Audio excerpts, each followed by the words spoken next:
Hari ini kita melanjutkan membaca firman Tuhan setiap hari, satu pasal. Baca Alkitab yuk. Injil Lukas pasal 10. Yesus mengutus 70 murid.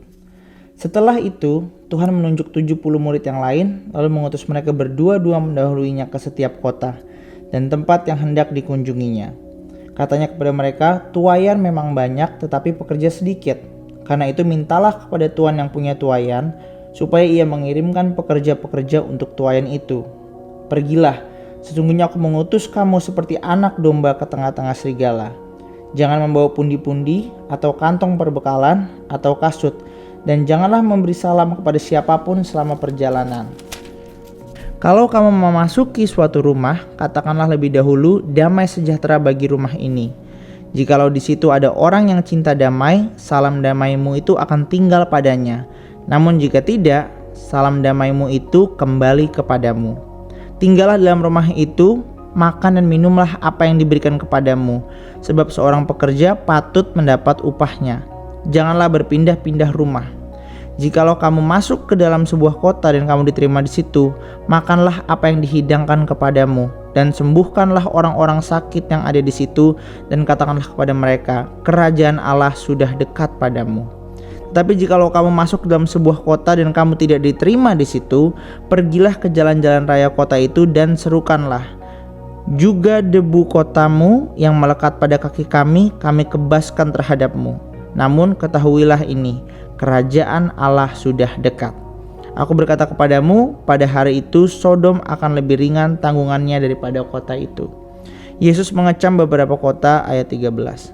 Celakalah engkau Korazim, celakalah engkau Betsaida, sebab jika di Tirus dan di Sidon terjadi mukjizat-mukjizat yang telah terjadi di tengah-tengah kamu, sudah lama mereka bertobat dan duduk berkain kabung dalam abu.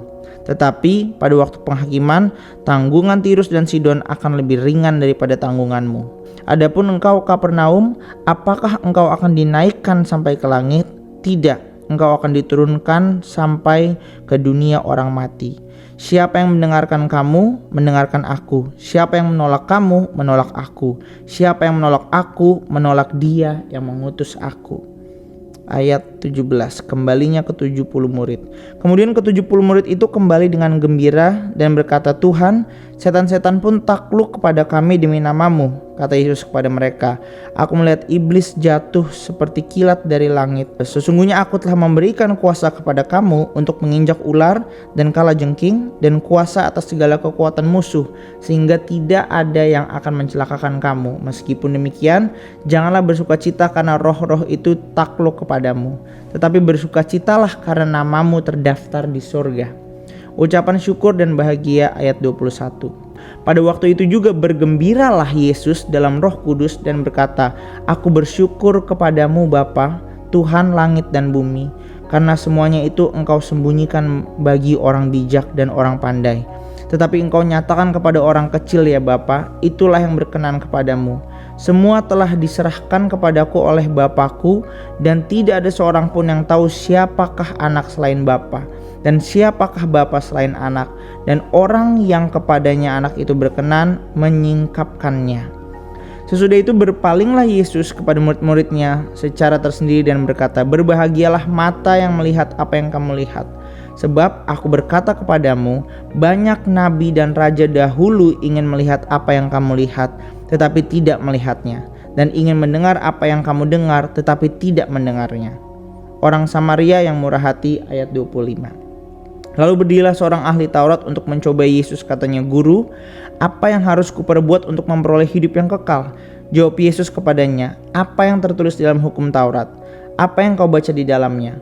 Jawab orang itu, kasihilah Tuhan Allahmu dengan segenap hatimu dan segenap jiwamu dan dengan segenap kekuatanmu dan segenap akal budimu, dan kasihilah sesama manusia seperti dirimu sendiri. Kata Yesus kepadanya, jawabmu itu benar, perbuatlah demikian maka engkau akan hidup. Namun untuk membenarkan dirinya, orang itu berkata kepada Yesus, lalu siapa sesamaku manusia? Jawab Yesus, ada seorang yang turun dari Yerusalem ke Yeriko.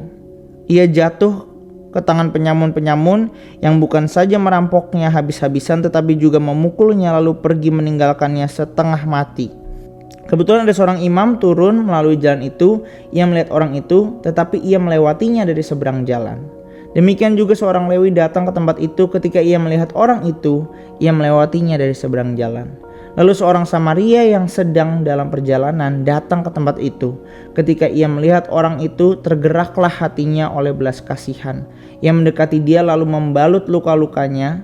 Sesudah ia menyiraminya dengan minyak dan anggur, ia menaikkan orang itu ke atas keledai tunggangannya sendiri, lalu membawanya ke penginapan dan merawatnya. Keesokan harinya ia mengeluarkan 2 dinar dan memberikannya kepada pemilik penginapan itu. Katanya, "Rawatlah dia, dan jika kau belanjakan lebih dari ini, aku akan menggantinya waktu aku kembali." Siapakah di antara ketiga orang ini menurut pendapatmu menjadi sesama manusia bagi orang yang jatuh ke tangan penyamun itu? Jawab orang itu, "Orang yang telah menunjukkan belas kasihan kepadanya." Kata Yesus kepadanya, "Pergilah dan perbuatlah demikian." Maria dan Marta ayat 38. Ketika Yesus dan murid-muridnya dalam perjalanan, tibalah ia di sebuah kampung. Seorang perempuan yang bernama Marta menerima dia di rumahnya. Perempuan itu mempunyai seorang saudara yang bernama Maria. Maria ini duduk dekat kaki Tuhan dan terus mendengarkan perkataannya, sedangkan Marta sibuk sekali melayani. Ia mendekati Yesus dan berkata, "Tuhan, tidakkah engkau peduli bahwa saudaraku membiarkan aku melayani seorang diri? Suruhlah dia membantu aku." Namun Tuhan menjawabnya, "Marta, Marta, engkau khawatir dan menyusahkan diri dengan banyak hal. Tetapi hanya satu saja yang perlu. Maria telah memilih bagian terbaik yang tidak akan diambil dari dia." Dan itulah Injil Lukas pasal 10. Besok kita akan melanjutkan membaca firman Tuhan setiap hari, satu pasal. See you tomorrow. Tuhan Yesus memberkati.